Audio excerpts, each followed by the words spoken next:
Leaders అందరికీ, నాయకులందరికీ, మహిళా నాయకురాళ్ళందరికీ కూడా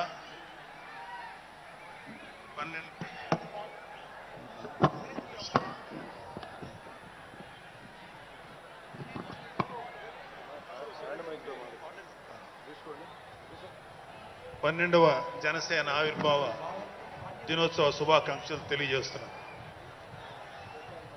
అంటే కొంచెం 2 minutes ఎక్స్ట్రా ఉంటుంది తాతారావు గారు, కొంచెం నన్ను అలౌ చేయండి. 2 నిమిషాలంటే కొంచెం కష్టం. సో కొన్ని సందర్భాల్లో మాట్లాడటం మాటలు కరువు అవుతాయి, ఏం మాట్లాడాలో అర్థం కాదు. ఎందుకంటే ఒక సంవత్సరం దాదాపు 9 నెలలు 10 నెలల క్రితం మనం అధికారంలో లేవు. అప్పుడు మనకి ఎలాంటి విషయాన్నైనా ఏ విషయాన్నైనా తీవ్రంగా మాట్లాడగలిగేటువంటి శక్తి ఉంది. కానీ ఇప్పుడు అధికారం వచ్చిన తర్వాత మనం ఒళ్ళు దగ్గర పెట్టుకొని చాలా కేర్ఫుల్గా ఉండాలి. అలా ఒళ్ళు దగ్గర పెట్టుకోకుండా నోటికొచ్చినట్లు మాట్లాడితే ఏం జరుగుతుందో మనందరం కళ్ళారా చూస్తున్నాం. ఇవాళ అహంకారం తలకెక్కి నోటికొచ్చినట్లు మాట్లాడి చిన్న పెద్ద తేడా లేకుండా బిహేవ్ చేసినటువంటి మాట్లాడినటువంటి కొంతమంది ప్రతిపక్ష అని చెప్పలేములేండి, ప్రతిపక్షం లేదు కదా, నాయకులకి ఏం జరిగిందో తెలుసుకున్నాం. కాబట్టి ప్రతి మాట ఆచితూచి మాట్లాడాలి. సో అందుకని కొంచెం అది కూడా కాకుండా మేమందరం కూడా మాకు కొన్ని లిమిటేషన్స్ ఉన్నాయి. మన ప్రెసిడెంట్ గారు ఏమాత్రం ఒక మాట తేడాగా మాట్లాడినా ఒక ఏ విధంగానూ స్పేర్ చేయనటువంటి వ్యక్తి, ఒక డిసిప్లైన్డ్ లీడర్ ఆయన. సో ఆయన ఆధ్వర్యంలో చాలా జాగ్రత్తగా పనిచేస్తాం, జాగ్రత్తగా మాట్లాడతాం. Thank you very much. అసలు ఒక 12 సంవత్సరాల కాలం అంటే మన హిందూ సాంప్రదాయంలో 12 సంవత్సరాలకి ఒక ప్రత్యేకత ఉంది. మన కృష్ణా, గోదావరి లాంటి నదులకి పుష్కరాలు జరుగుతుంటాయి, చాలా పవిత్రమైన రోజులు అవి. అలాగా మిగతా అన్ని ఆవిర్భావ సభలు ఒక ఎత్తు అయితే ఈ 12వ ఆవిర్భావ సభ ఒక నదికి వచ్చిన పుష్కరాలు ఎంత పవిత్రమైనయో అంత గొప్ప రోజు ఈరోజు. సో ఈ అవకాశం మనకి ఇచ్చినటువంటి పవన్ కళ్యాణ్ గారికి మనం అందరూ సదా కృతజ్ఞులై ఉండాలి. ఇప్పుడు పవన్ కళ్యాణ్ గారు ఆయన సాధించినటువంటి సక్సెస్, ఆయన సాధించినటువంటి విజయం మనం ప్రత్యేకంగా చెప్పుకోకర్లా. 100కి 100% స్ట్రైక్ రేట్ తోటి ఆయన విజయాన్ని, అద్భుతమైన విజయాన్ని సాధించడంతో పాటు అటు రాష్ట్రంలోనూ దేశంలోనూ ప్రభుత్వాలు నిలబెట్టడానికి ఒక వెన్నెముగ్గా నిలిచారు. సో ఆయన గురించి ప్రత్యేకంగా ఏమీ మాట్లాడక్కర్లేదు, ఎందుకంటే చాలా మంది చాలాసార్లు మాట్లాడుతున్నారు. మనం తెల్లారులేస్తే టీవీల్లో అన్ని చోట్ల చూస్తున్నాం. ఆయన తీసుకున్నటువంటి Panchayati Raj, water works, forest department ఎంత ఎఫిషియెంట్గా పనిచేస్తున్నారో, అలాగే మన మినిస్టర్లు తీసుకున్నటువంటి ముఖ్యమైన శాఖలన్నీ కూడా ఎంత ఎఫిషియెంట్గా పనిచేస్తారో మనందరం చూస్తున్నాం. సో స్పెసిఫిక్గా కళ్యాణ్ బాబు గారు ఎంత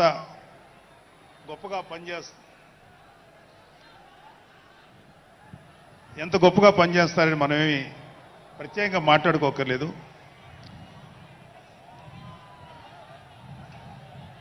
సో అయితే ఎన్ని మాట్లాడినా ఒక విషయం అయితే మనం మాట్లాడుకోవాలి. ఒక సినిమా స్క్రిప్ట్ కానీ ఒక ఉపన్యాసం కానీ దానికి కొన్ని లక్షణాలు ఉంటాయి. అంటే ప్రతి స్పీచ్లోనూ ఒక హీరో, అంటే ఒక సినిమాకి చెప్పిన ఒక హీరో, ఒక విలను, ఒక హీరోయిన్, ఒక హాస్యగాడు, ఇలా ఉంటారు. సో మనం వైసీపీ హాస్యగాళ్ళ గురించి చెప్పుకోకుండా ఈ స్పీచ్ని ఎండ్ చేయలేం. ఎందుకంటే జగన్ లాంటి హాస్యనటుడు కనే కళల గురించి మీకు చెప్పాలి. ఆయన ఎలక్షన్స్ అయిపోక ముందు నిద్రలోకి వెళ్ళారు. ఇప్పటికి నిద్ర లేవాలి. అప్పుడప్పుడు నిద్రలో లేచి కలవరిస్తుంటారు. మొన్న కూడా ఒక మాట చూశారు.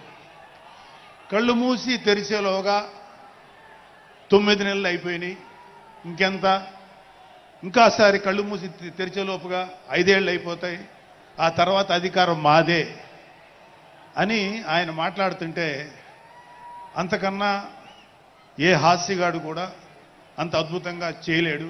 అంత అద్భుతంగా హాస్యం చూపిస్తున్నారు ఆయన.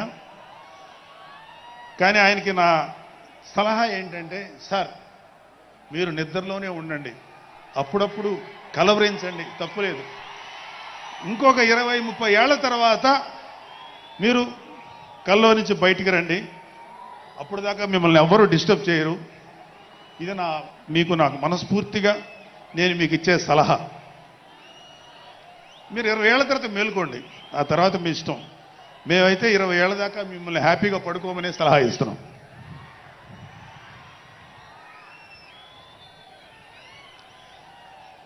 సో ఆంధ్రప్రదేశ్లో పవన్ కళ్యాణ్ గారి యొక్క చొరవతోటి ఏర్పాటైనటువంటి ఈ కూటమి ప్రభుత్వం ఎన్ని చోట్ల ఎంత పెద్ద సక్సెస్ అయిందో, ఎంత 164 సీట్లు సాధించే దిశగా ఆయన ఎంత కష్టపడ్డారో మనందరికీ తెలుసు.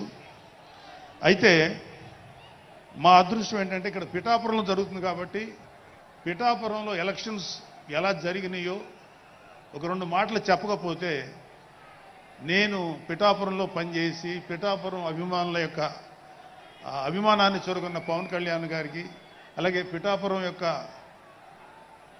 జన సైనికులకి, పౌరులకి నేను కృతజ్ఞత చూపించినట్టు అవుతుంది. సో వాళ్ళ కోసం ఈ 2 మాటలు మాట్లాడుతున్నాం.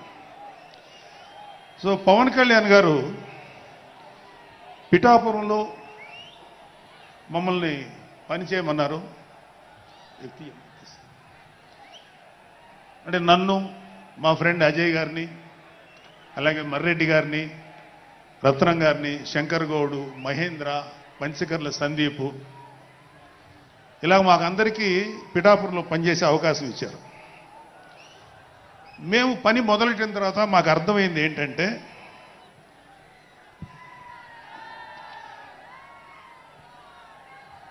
పవన్ కళ్యాణ్ గారికి ఆల్రెడీ ఇక్కడ విజయం ఖరారైంది.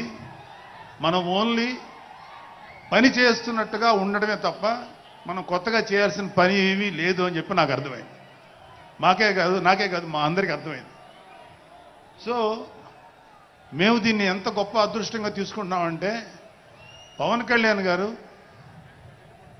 మీరు పని చేసేటువంటి మేము ఇక్కడ ఏదో పని చేసాం అనే తృప్తి మాకు ఇవ్వటం కోసం ఆయన ఈ మమ్మల్ని అపాయింట్ చేశారు తప్ప ఆయన గెలుస్తారన్నది, ఆయన అఖండ విజయం సాధిస్తారని ఆయనకు ముందే తెలుసు. కానీ ఆ సాటిస్ఫాక్షన్ మాకు ఇవ్వటం కోసం మాకు ఈ అవకాశం ఇచ్చారు. అయితే అది మా అదృష్టంగానే ఫీల్ అవుతున్నాం. చంద్రుడికో నూలు పోగులాగా ఆయన పడిన కష్టానికి ఒక చిన్న పని చేసామనే తృప్తి అయితే మాత్రం మాకు నిజంగానే ఉంది. అయితే ఇక్కడ పిఠాపురంలో పవన్ కళ్యాణ్ గారు అఖండ విజయం సాధించడానికి 2 ఫ్యాక్టర్స్, 2 ఇంపార్టెంట్ ఫ్యాక్టర్స్. ఒకటి మన ప్రెసిడెంట్ జనసేనాని పవన్ కళ్యాణ్ గారు అయితే, రెండో ఫ్యాక్టర్, నాట్ వ్యక్తి, ఫ్యాక్టర్ పిఠాపురం జన సైనికులు, పిఠాపురం పౌరులు, పిఠాపురం ఓటర్స్. వీళ్ళిద్దరూ లేకపోతే మేము ఏమి చేసినా ఏం ఉపయోగం లేదు. సో మాలో ఇంకెవరైనా సరే పవన్ కళ్యాణ్ గారి విజయానికి నేనే దోహదపడ్డాను అని ఎవరన్నా అనుకుంటే అది వారి కర్మ, అంతకంటే ఏం చేయలేం.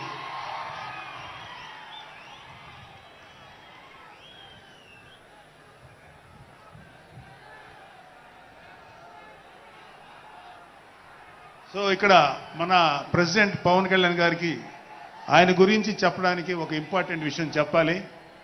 అది ఏంటంటే, మొన్న ఈ మధ్యన మా అమ్మగారితో మాట్లాడుతున్నప్పుడు మా కళ్యాణ్ బాబు గురించి ఒక మాట వచ్చింది. యాక్చువల్గా ఇక్కడ నేను ఒక అన్నగా మాట్లాడకూడదు, కానీ నేను ఒక పార్టీ జనరల్ సెక్రటరీగా మాట్లాడాల్సి వచ్చినా కూడా ఒక అన్నగా ఈ ఒక్క విషయం నేను చొరవ తీసుకుని మాట్లాడాలి. సో మా అమ్మని అడిగాను, అంటే ఆవిడ నాతో చాలా ఫ్రెండ్లీగా ఉంటుంది. ఆవిడ అడిగా, ఏదో మాటల్లో వచ్చింది, అమ్మ మమ్మల్ని అంటే ఏ తల్లి అయినా ఒక ఆడతల్లి ఒక స్త్రీమూర్తి బిడ్డను కనేటప్పుడు చాలా నొప్పులు పడుతుంది, అదొక పునర్జన్మ అంటారు. అలాంటిది నేను మా అమ్మని అడిగా, నేను పుట్టినప్పుడు ఏమన్నా పెయిన్స్ అనుభవించావమ్మా అని. మా అమ్మ అంది, నువ్వు పుట్టినప్పుడు నేను అనుభవించినది పెయిన్స్ భూమి మీద ఆడది అనుభవించలేదు, అంత కష్టం పెట్టేవాళ్ళు. అది మా అమ్మ చెప్పింది నా గురించి. సరే కళ్యాణ్ బాబు ఎలాగా అన్న. గొప్ప విషయం అంటే నేను షాక్ అయ్యా. వాడు పుట్టినప్పుడు నాకు పెయిన్ అనేది కొంచెం కూడా తెలియలేదురా, అలాగా నాకు పెయిన్ లేకుండా పెయిన్ ఇవ్వకుండా పుట్టాడు. ఈ విషయం నేను కొంచెం షాక్ అయ్యా. అదేంటమ్మా కనీసం పెయిన్స్ ఉంటాయి కదా, ఏమోరా నాకు ఏమాత్రం పెయిన్ తెలియకుండా పుట్టాడని. సో నేను ఏమంటానంటే, పుట్టేటప్పుడు కన్న తల్లికి కూడా ఏమాత్రం నొప్పి బాధ ఇవ్వకుండా పుట్టిన పవన్ కళ్యాణ్ లాంటోడు, అలాంటి నాయకుడు ఈ కూటమి భాగస్వామ్యంలో ఉప ముఖ్యమంత్రిగా ఉన్న నాయకుడు ప్రజలకి ఎందుకు బాధలు రానిస్తాడు? వాళ్ళకి ఏ బాధలు కష్టాలు రాకుండా గుండెల్లో పెట్టుకుని చూసుకుంటాడు. అది మనం కళ్ళారా ఈరోజు చూస్తున్నాం. ఇప్పుడు మనం చూస్తున్నది ఆవగింజలో అరవంతు మాత్రమే. కూటమి భాగస్వామ్యంలో పవన్ కళ్యాణ్ గారి భాగస్వామ్యంలో జరుగుతున్న కూటమి ప్రభుత్వం పరిపాలన ఆవగింజల అరశాతమే. ఇంకా చాలా ఉంది. ఇప్పుడు చూస్తుంది just tip of the iceberg. అద్భుతమైన పరిపాలన మనకు రాబోతుంది. రాబోయే 20 ఏళ్లలో ఆంధ్రప్రదేశ్ ఒక స్వర్ణయుగం చూడబోతుంది. ఎందుకంటే ఎప్పుడో స్వాతంత్రం రోజుల్లో కొంతమంది మహానుభావులు పుట్టారు. అలాంటి వ్యక్తి ఈరోజు పుట్టడం, ఈరోజు మన ముందు ఉండటం మన అదృష్టం. అలాంటి వ్యక్తి దగ్గర పని చేయడానికి ఇగో ఈ స్టేజ్ మీద ఉన్న ప్రతి ఒక్కళ్ళం గర్వంగా ఫీల్ అవుతున్నాం. మాకు పదవులు వచ్చినా రాకపోయినా ఆయనకి సేవ చేస్తాం. నేనేమంటానంటే, మీరందరూ తెలుసుకోవాల్సింది, మీరు పవన్ కళ్యాణ్ అంత గొప్పవాడు కండి, తప్పులేదు. రాకపోతే అంతగా అవ్వలేకపోతే ఒక గొప్పవాడికి అనుచరుడిగా మారండి, ఏదైనా మంచిదే. నేను ఆ పని చేశాను. రెండో పని, పవన్ కళ్యాణ్ గారు అంత గొప్పగా నేను అయ్యే దమ్ము లేదు, కానీ ఆయనకి అనుచరుడిగా మాత్రం నాకు అవకాశం ఇచ్చారు. అది నేను చాలా సంతోషపడతాను. ఎందుకంటే ఇవాళ కళ్యాణ్ బాబు లాంటి వ్యక్తి, ఇక్కడ ఉన్నటువంటి మా నాయకులు ఎవరైనా సరే, మేము చూస్తున్నది కేవలం ఒక జనరేషన్ కాదు, రాబోయే 3-4 జనరేషన్స్. అంటే మీరు, మీ పిల్లలు, మీ గ్రాండ్ చిల్డ్రన్ ఎంత మంచి ప్రపంచాన్ని చూడాలి, ఎంత మంచి జీవితాన్ని చూడాలి, ఎంత చక్కటి అవకాశాలు రావాలి అనేటువంటి ఆలోచనతోటే ముందుకెళ్తున్నాం. ఖచ్చితంగా రాబోయే 20 ఏళ్లలో ఇది జరిగి తీరుతుంది. పవన్ కళ్యాణ్ గారు ఒక జనరేషన్ కోసం కాదు, రాబోయే 2-3 జనరేషన్ల కోసం కూడా ఆలోచించగలిగేటువంటి గొప్ప నాయకుడు. ఇంకొక చిన్న విషయం ఏంటంటే, నాకు ఎమ్మెల్సీగా అవకాశం ఇచ్చినటువంటి మన ప్రెసిడెంట్ పవన్ కళ్యాణ్ గారికి నా హృదయపూర్వక కృతజ్ఞతలు. అలాగే నేను ఎమ్మెల్సీ కావటానికి నన్ను ప్రోత్సహించినటువంటి వ్యక్తులు, లేదా నేను ఎమ్మెల్సీగా ఉండాలని కోరుకున్న మీలాంటి ఎంతో అభిమానించే కార్యకర్తలు, అలాగే మా నాయకులు, ఆ రోజు నాకు సపోర్టుగా వచ్చినటువంటి మా నాయకులందరూ, మనోహర్ గారు, రామకృష్ణ గారు, విష్ణుకుమార్ రాజు గారు, లోకేష్ గారు, వీళ్ళందరికీ కూడా నా హృదయపూర్వక కృతజ్ఞతలు. అంటే దేవుడు అనేవాడు మనం అడిగితే వరాలు ఇస్తాడు, ఖచ్చితంగా వరాలు ఇస్తాడు. కానీ అడగకుండానే వరాలు ఇచ్చేవాడు పవన్ కళ్యాణ్. అతను ఏమని పిలవాలో మీరే డిసైడ్ చేసుకోండి. చివరగా ముఖ్యమైన విషయం ఏంటంటే, జనసేనకి ప్రాణవాయువు లాంటి వాళ్ళు కార్యకర్తలు, వీర మహిళలు, జన సైనికులు, అభిమానులు. నేను ఒక జన సైనికుడిని అని చెప్పుకోవటంలో ఉండే ప్రైడ్ నాకు ఇంకా ఏ విషయంలో రాదు. చాలా గర్వపడుతుంటాను. సో అలాంటి జన సైనికులకి మీ అందరికీ మేమందరం అండగా ఉంటాం. ఏదైనా చిన్న చిన్న ఇబ్బందులు తలెత్తినా అవన్నీ సరిచేస్తాం. ఇంకొక విషయం ఏంటంటే జనసేన పార్టీ ఒక్కటే మీరు ఒక కార్యకర్త స్థాయి నుంచి అత్యంత ఉన్నతమైన స్థాయికి చేరుకోగలిగేటువంటి డెమోక్రటిక్ వాల్యూస్ ఉన్నటువంటి పార్టీ జనసేన. కాబట్టి జనసేనలో ఉండండి, జనసేనని ప్రోత్సహించండి. మీకే కాదు, మీ బిడ్డలకు కాదు, మీ మనవలకు కాదు, రాబోయే తరాలందరికీ జనసేన అండగా ఉంటుంది. మీ అందరికీ మేము ఫుల్ సపోర్ట్ చేస్తాం. మిమ్మల్ని అందరినీ గుండెల్లో పెట్టుకొని చూసుకుంటాం. ఎందుకంటే మా వెనకాల ఉన్నది ఒక శక్తి, దట్ ఈజ్ పవన్ కళ్యాణ్. జై పవన్ కళ్యాణ్, జై జనసేన, జై హింద్.